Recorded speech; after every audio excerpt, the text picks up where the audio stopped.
함께 나눈 하나님의 말씀은 신약성경 히브리서 12장 말씀입니다. 히브리서 12장 5절에서 11절까지의 말씀, 신약성경 366페이지, 367페이지 전후에 있는 히브리서 12장 5절에서 11절까지의 말씀 한 절씩 교독하시고 마지막 절 합독하겠습니다.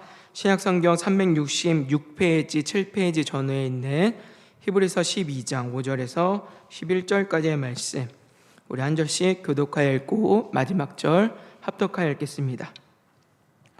또 아들들에게 권하는 것 같이 너에게 권면하신 말씀도 잊었도다. 일렀으되 내 아들아, 주의 징계하심을 경히 여기지 말며 그에게 꾸지람을 받을 때에 낙심하지 말라. 주께서 그 사랑하시는 자를 징계하시고 그가 받아들이시는 아들마다 책찍질하심이라 하였으니 너희가 참음은 징계를 받기 위함이라. 하나님의 아들과 같이 너희를 대우하시나니 어찌 아버지가 징계하지 않는 아들이 있으리요. 징계는 다 받는 것이거늘 너희에게 없으면 사생자요 친아들이 아니니라. 또 우리 육신의 아버지가 우리를 징계하여 또 공경하였거든 하물며 모든 영의 아버지께 더욱 복종하며 살려하지 않겠느냐. 그들은 잠시 자기의 뜻대로 우리를 징계하였거니와 오직 하나님은 우리의 유익을 위하여 그의 거룩하심에 참여하게 하시느니라. 무릇 함께 읽습니다. 무릇 징계가 당시에는 즐거워 보이지 않고 슬퍼 보이나 후에 그로 말미암아 연단받은 자들은 의와 평강의 열매를 맺느니라. 아멘. 오늘 함께 읽은 말씀을 중심으로 고난이 주는 유익 세 번째, 징계라는 제목으로 함께 은혜를 나누겠습니다. 우리는 지난 시간에 예수 그리스도를 믿고 우리가 신실하게 살아간다 하더라도 마주치는 고난의 문제가 있다는 사실들을 상고했습니다. 성경 분명히 이 땅의 고난과 우리가 만나는 이 비참함의 문제들이 우리의 죄의 결과로서 주어진 일임을 말씀하시지만 동시에 우리가 믿음으로 살아도 마주치는 고난이 있다라고 분명히 말씀하고 계세요. 이러한 고난은 아무런 이유와 목적이 없는 고난이 아니라 이 일을 통해서 또 하나님이 이루고자 하시는 하나님의 섭리와 하나님의 주권적 사역 가운데 이루어지는 일들이라고 하는 것들을 우리가 지난 시간에 살폈습니다. 그래서 우리가 때때로 만나는 이런 고난의 문제들 속에서 우리가 해야 할 것은 하나님을 원망하거나 불평할 것이 아니라 그 속에 담겨져 있는, 우리는 다 알 수 없지만 그러나 분명한 하나님의 뜻과 목적과 일하심이 있음을 알아서 늘 언제나 하나님 앞에 겸손한 태도로 살아가는 것이 이 고난이 주는 큰 유익이다라고 하는 것들을 우리가 함께 나눴는데, 오늘 이 시간에는 그 고난 가운데서도 징계로서 주어지는 고난에 대해서 함께 살펴보고자 합니다. 오늘 우리가 읽은 히브리서 말씀은 전통적으로 바울 사도의 서신으로 이제 인정받아 왔던 성경이에요. 그런데 요즘에는 바울 사도의 서신으로 보지 않고 익명의 저자로 이제 소개가 되는 성경입니다. 제가 중고등학교 때 이제 예배하고 말씀을 드릴 때만 하더라도 그때는 분명히 이제 바울 사도의 서신으로 배웠었는데, 제가 신학교 가서 이제 배우다 보니까 바울 사도의 서신이 아니래요. 요즘에 많은 학자들이 의견들을 모으고 있는 게 바울 사도의 서신보다는 우리가 알 수 없는 익명의 저자가 기록한 것이다라고 하는 것이 이제 주된 견해입니다.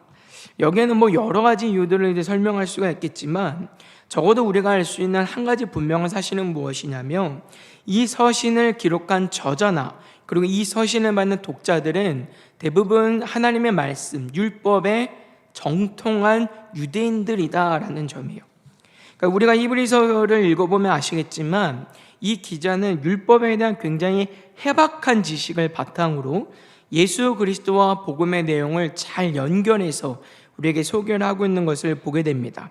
그러나 이러한 내용들은 기본적으로 우리가 율법을 알지 못하면, 율법이 우리의 바탕 지식이 되고 있지 않으면 별로 의미 있는 내용들이 아니기 때문에 이 독자들 또한 율법에 대해서 어느 정도 잘 알고 있는 유대인일 것이다, 이제 우리는 생각할 수가 있는 것이죠.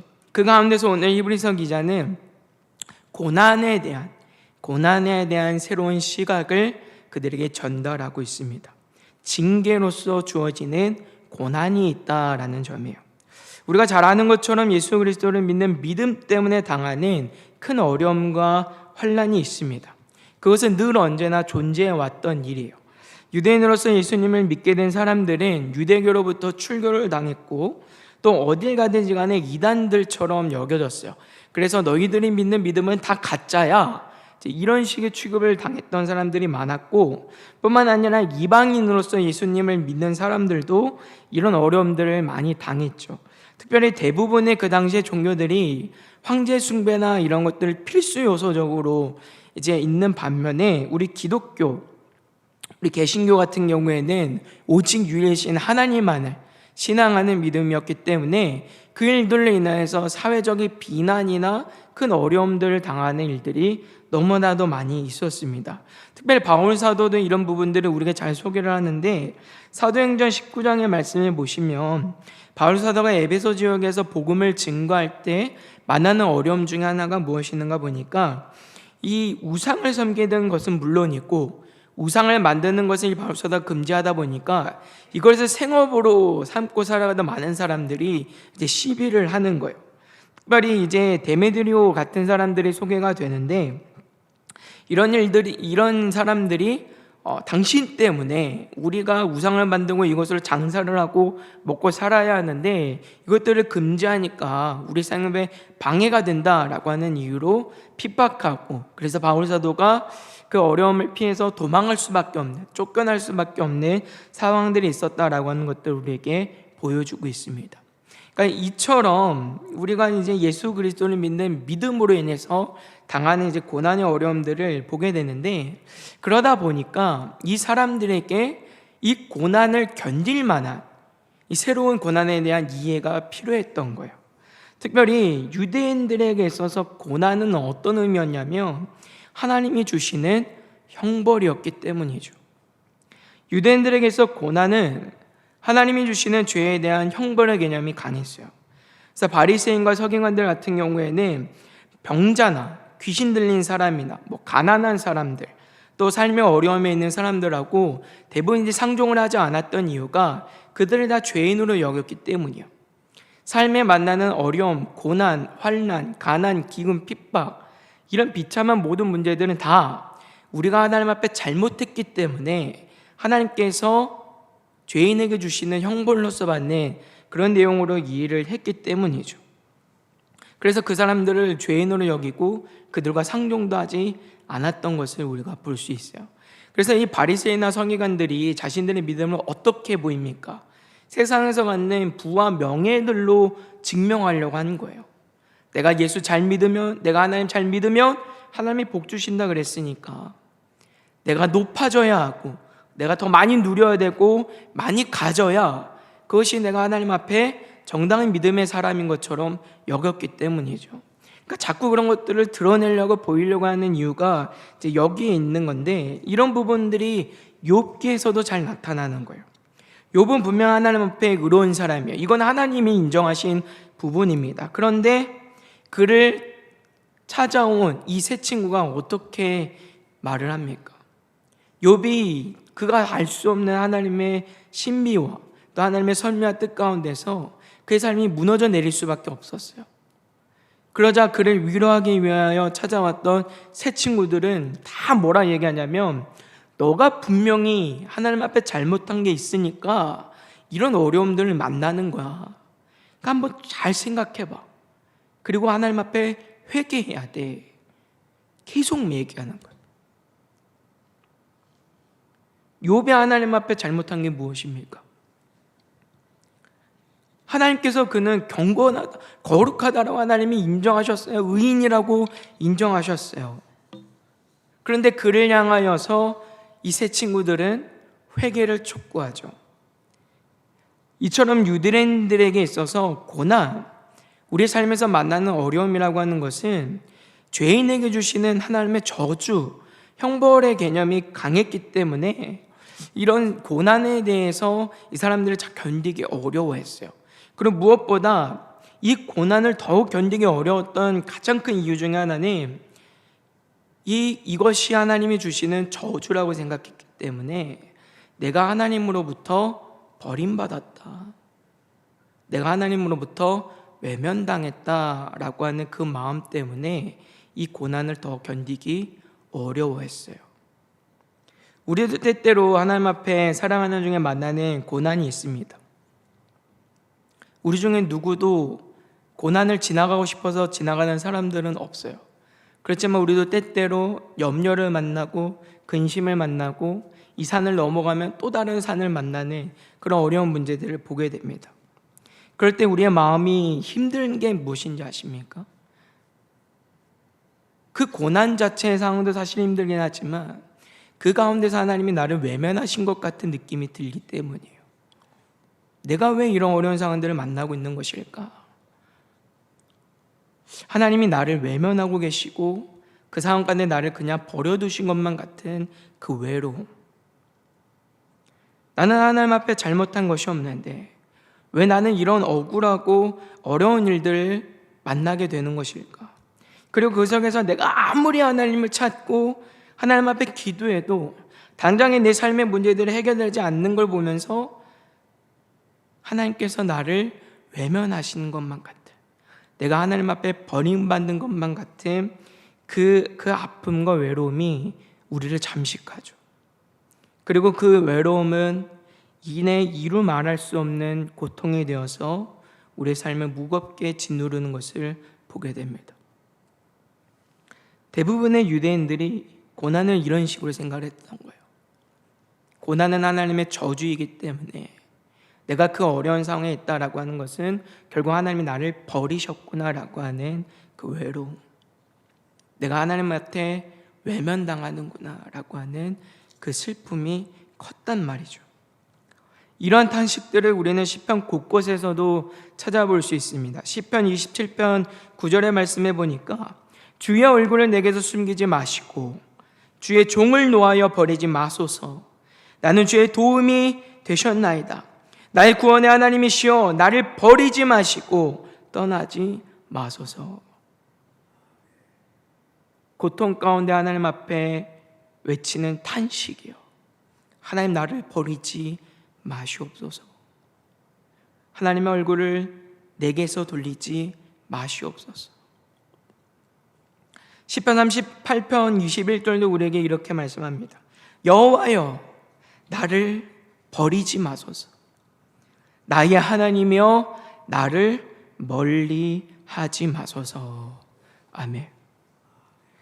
이처럼 이스라엘 백성들 그리고 유대인들의 사고 속에서 고난이라고 하는 것은 하나님으로부터 내가 버림받은 일이다 라고 하는 그런 생각이 있었기 때문에 고난의 상황 그 자체도 사실 견디기 어려운 일이었지만 그 문제 속에서 하나님이 나를 도와주시지 않고 하나님이 나를 외면하셨다라고 하는 이 사실은 더욱 견디기 어려운 아픔으로 다가오는 문제였어요.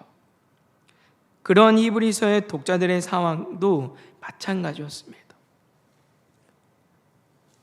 그런 그들을 향하여서 오늘 히브리서 기자는 새로운 이 고난에 대한 시각을 던져주는 것이죠.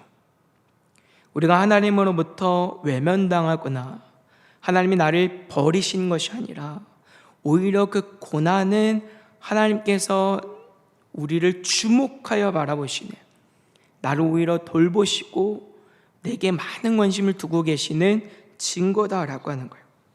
하나님께서 우리의 삶에 보다 더 적극적으로 개입하시고 우리를 도우시고 인도하시는 방편이라고 소개를 하고 있습니다. 이것이 징계로서 주어지는 고난이 갖는 의미인 것이죠. 본문 6절과 7절은 우리에게 이렇게 말씀해요.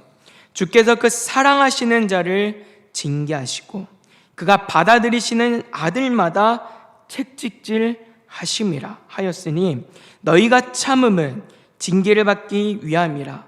하나님이 아들과 같이 너희를 대우하시나니 어찌 아버지가 징계하지 않는 아들이 있으리요. 아멘. 지금 이 히브리서 기자는 믿음의 사람들이 당하는 고난을 하나님이 주시는 징계라고 소개하면서 이 징계는 우리가 하나님으로부터 버림받았기 때문에 받는 것이 아니라 오히려 하나님의 자녀이기 때문에 하나님이 우리를 돌보시고 우리를 사랑하시고 우리를 양육하시기 때문에 받는 일이라고 소개를 하고 있어요. 그래서 우리는 이런 대목들을 이해를 할 때 징계를 그냥 내가 하나님 앞에 잘못했으니까 벌 받는 정도로만 이해해서는 안 됩니다. 여기에 담겨져 있는 하나님의 의도와 목적을 우리가 생각을 해야 되는 거예요. 우리가 부모로서 자녀에게 잘못한 일을 책망하는 것은 왜 합니까? 그냥 너 잘못했으니까 벌 받아야지 이러라고 책망하는 건 아니거든요. 그 잘못한 일을 돌이켜서 그 자녀가 올바른 그리고 어엿한 한 사람의 장성한 성인으로 자라가도록 하기 위한 목적에서 하는 일이 징계란 말이에요. 하나님의 목적을 우리는 생각을 해야 되는 거예요. 하나님께서도 우리를 징계하실 때 그냥 너 잘못했으니까 벌 받아야 돼 이게 아니라는 거예요. 그 잘못을 돌이키고 그 잘못으로부터 벗어나서 하나님이 바라시고 하나님이 원하시는 온전한 어엿한 한 사람의 장성한 그리스도인 믿음의 사람으로 자라도록 하시기 위한 목적에서 주시는 것이 징계라는 거예요. 그러니까 징계는 무엇입니까? 너 잘못했으니까 혼나야 돼 이게 아니고요. 우리를 하나님께서 자라게 하시는 오히려 우리를 돌보시는 하나님의 사랑의 방편이다라고 지금 소개를 해주고 있는 거예요. 그래서 이 징계에 대해서 히브리서 기자는 하나님이 우리를 아들과 같이 여기신다라고 말합니다. 하나님께서 우리를 아들과 같이 여기신다라고 하는 의미는 그냥 하나님이 우리를 사랑하시고 우리를 그냥 귀하게만 여겨주신다 그런 의미가 아니에요. 하나님께서 거룩하고 흠이 없으신 것과 같이 우리 자녀인 우리도 거룩하고 흠이 없게 하시겠다라고 하는 의미입니다. 그래서 여기서 말하는 징계는 아까도 말씀드렸지만 내가 잘못했기 때문에 당하는 벌의 그런 의미도 있지만 내가 잘못하지 않았지만 그러나 하나님께서 나를 성숙하게 자라도록 하시기 위해서 나를 거룩하고 흠이 없는 자와 같이 만들기 위해서 나를 돌보시고 살펴주시는 하나님의 은혜로 이해를 해야 되는 거예요. 그래서 이러한 성격의 고난에 대해서 베드로 사도도 우리에게 이렇게 증언을 하죠. 베드로전서 4장 12절과 13절에 보니까 사랑하는 자들아 너희를 연단하려고 오늘 불시험을 이상한 일 당하는 것 같이 이상히 여기지 말고 오히려 너희가 그리스도의 고난에 참여하는 것으로 즐거워하라. 이는 그의 영광을 나타내실 때에 너희로 즐거워하고 기쁘게 하려 함이라. 아멘. 뭐라 말씀합니까? 연단을 위해서 오는 시험이라고 소개를 하고 있어요. 여기서 말하는 불시험은요, 불에 탄다, 불탐 또는 연소를 뜻하는 그런 이제 단어가 사용이 되었는데, 이는 마치 우리가 금속을 재련하는 과정에서 광석을 정화하고 정지하는 그때 사용하는 불과 같은 그런 의미를 가지고 있는 거예요. 우리가 제철소나 또는 광석을 재련하는 곳을 보면 그 광물을 맹렬하게 타오르는 뜨거운 불에 녹이는 일을 하게 됩니다. 이는 겉으로 볼 때는 그 광물을 파괴하는 것처럼 보여요. 그렇지만 실상은 어떻습니까? 그 광물 안에 숨겨져 있는 모든 불순물, 이물질들을 제거해서 그 광물을 극상품의 상태로 만드는 일을 하는 것이죠. 이와 마찬가지로 베드로 사도는 그리스도인들이 당하는 고난이 그와 같은 의미를 갖는다라고 우리에게 소개를 하고 있는 거예요. 그냥 너 잘못했으니까 너 혼나봐.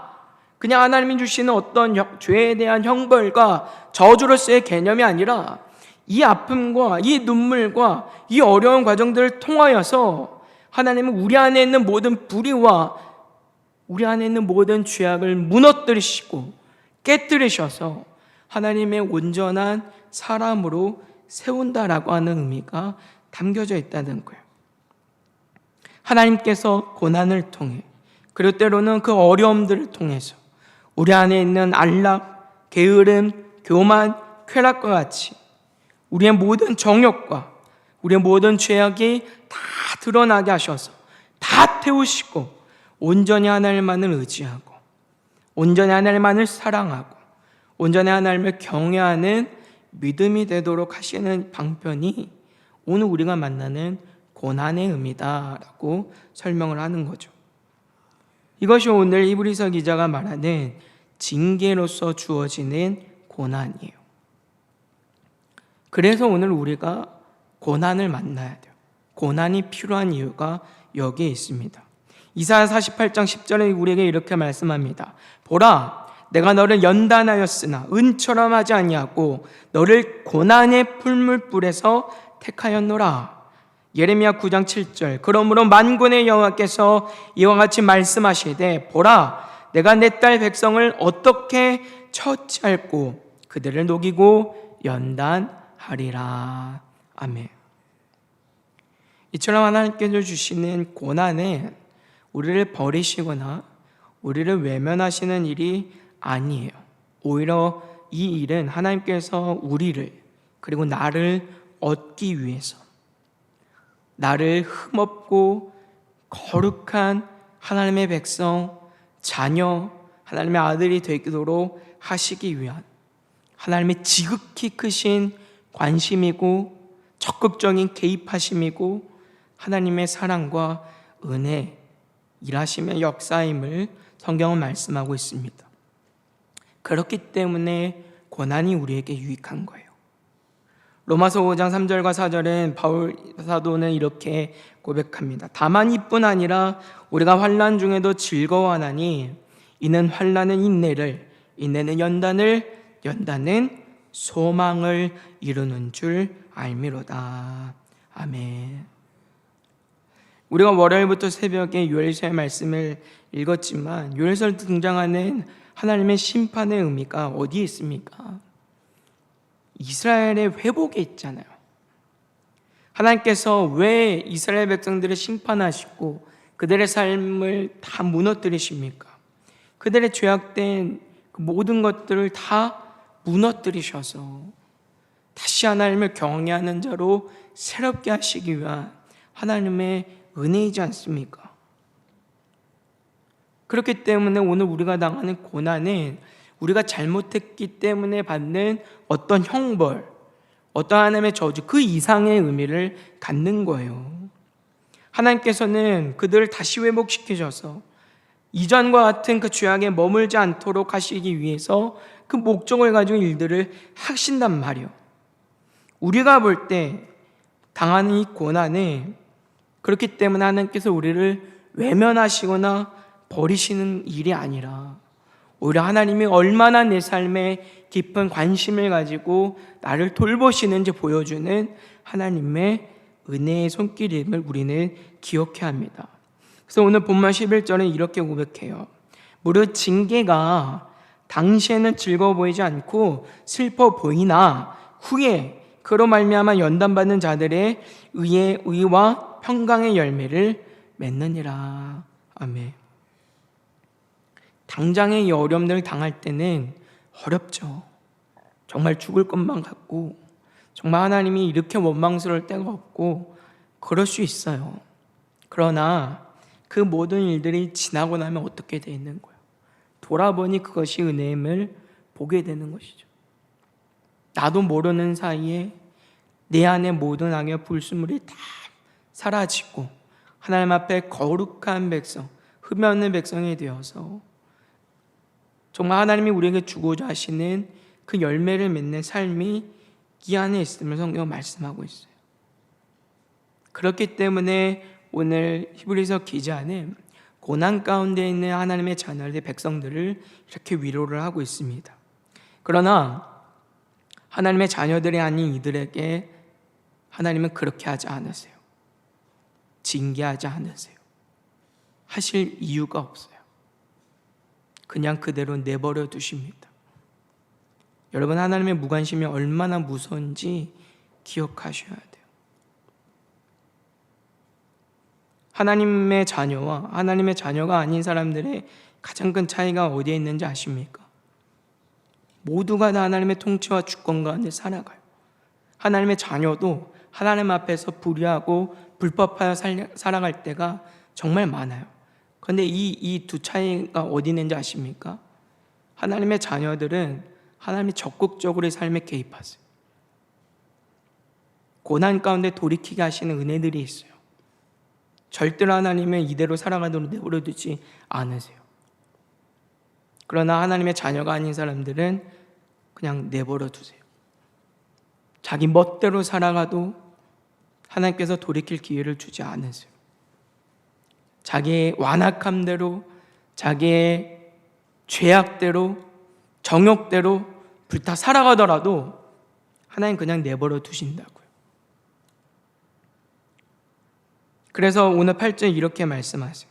징계는 다 받는 것이거늘 너희에게 없으면 사생자요 친아들이 아니니라. 아멘. 히브리서 기자는 하나님께서 진정으로 우리를 외면하고 버리신다면 그 삶에 징계가 있을 이유가 없다라고 말하고 있어요. 내 고집을 꺾고 내가 낮아질 그런 시간들이 없는 거예요. 그럴 이유가 없기 때문입니다. 하나님께서 그 삶을 개입하지 않으시고 하나님께서 무관심하게 내버려 두시기 때문이에요. 그 대표적인 인물이 누구입니까? 바로 같은 사람이죠. 바로 같은 사람들. 하나님께서 모세에게 출애굽을 말씀하실 때 하나님은 바로의 마음을 내가 완악하게 하였다라고 말씀하세요. 여기서 하나님께서 바로의 마음을 완악하게 하셨다라고 하는 말은 하나님이 그 마음에 어떤 악독한 마음을 주시거나 충동하셔서 그가 하나님을 대적하도록 만드셨다라고 하는 의미가 아니에요. 우리 하나님은 선하신 하나님이십니다. 우리 하나님은 인격적인 하나님이세요. 그렇기 때문에 하나님께서 우리의 마음에 악한 마음과 생각을 주시거나 충동하지 않으세요. 죄악된 생각을 조장하지 않으세요. 그렇게 행동하도록 하지 않으세요. 그렇기 때문에 하나님께서 마음을 완악하게 하셨다라고 하는 말의 의미는요, 이미 바로 안에 있는 죄악된 본성, 그 본성들 하나님이 살도록 내버려 두셨다라고 하는 의미가 여기에 있습니다. 하나님이 그를 불쌍히 여기지 않으셨고요, 그 마음을 만지지 않으셨어요. 그 삶에 개입하지 않으시고요, 바로가 하고 싶은 대로 죄악된 상태 그대로 그 완악한 마음대로 그냥 살도록 내버려 두셨다라고 하는 의미가 하나님께서 마음을 완악하게 하셨다라는 의미예요. 이것이 하나님의 무관심입니다. 우리도 여러분 그렇잖아요.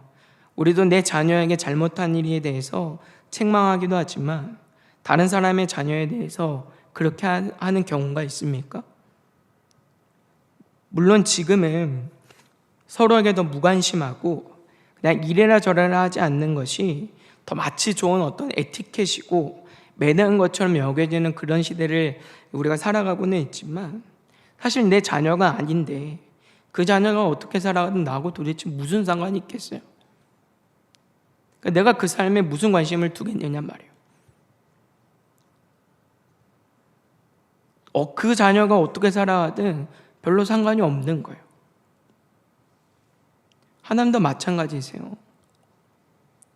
내 자녀가 아닌데 하나님께서 그 마음을 만지시거나 그 마음을 돌이킬 기회를 주실 이유가 없는 거예요. 그 삶에 개입하지 않으신다고요. 이게 하나님의 무관심이세요. 이게 우리가 경험할 수 있는 가장 큰 아픔과 고통이죠. 내 삶에 고난이 있어서 그것이 고통이 아니고요, 내가 내 멋대로 살아가고 내가 망해가고 있는데도 불구하고 하나님이 도저히 돌이킬 기회를 주시지 않는다, 하나님이 내 마음을 만지시지 않는다, 하나님이 나를 불쌍히 여기시지 않는다, 이게 비참이고 고통이에요. 그렇기 때문에 오늘 우리는 내 삶에 내 뜻대로 되지 않는다고 해서 실망할 것이 없어요. 오히려 내가 꺾여지고 내 뜻대로 되지 않아서 감사해야 돼요. 하나님, 내가 내 정욕대로 살지 않도록 하나님 이렇게 만져주셔서 감사해요. 나를 외면하지 않으셔서 감사해요. 내가 죄악 가운데 살아감에도 불구하고 하나님이 나를 불쌍히 여기지 않으시면 나는 방종하여서 정욕대로 살아갈 수밖에 없는데 하나님 여전히 내 삶에 개입하여 주셔서 내 의지를 꺾으시고 내 고집을 꺾어주셔서 감사해요. 이 고백이 저와 여러분들에게 되기를 주님의 이름으로 부탁을 드립니다. 고난은 그래서 하나님이 나를 외면하시는 일이 아니고요, 오히려 하나님께서 우리를 흠없고 거룩한 자로 만들어 가시고자 하시는 하나님의 은혜이고 손길이라는 사실을 우리가 기억하여서 이 고난 가운데 주어질 하나님의 그 열매들을 기대하고 소망할 수 있는 저 여러분들이 되어야 할 줄 믿습니다. 이것이 징계로서 주어지는 고난을 통해 얻는 유익입니다. 사랑하는 성도 여러분, 오늘 우리는 말씀을 통해서 징계로 주어지는 고난이 주는 유익이 무엇인가를 함께 살핍니다.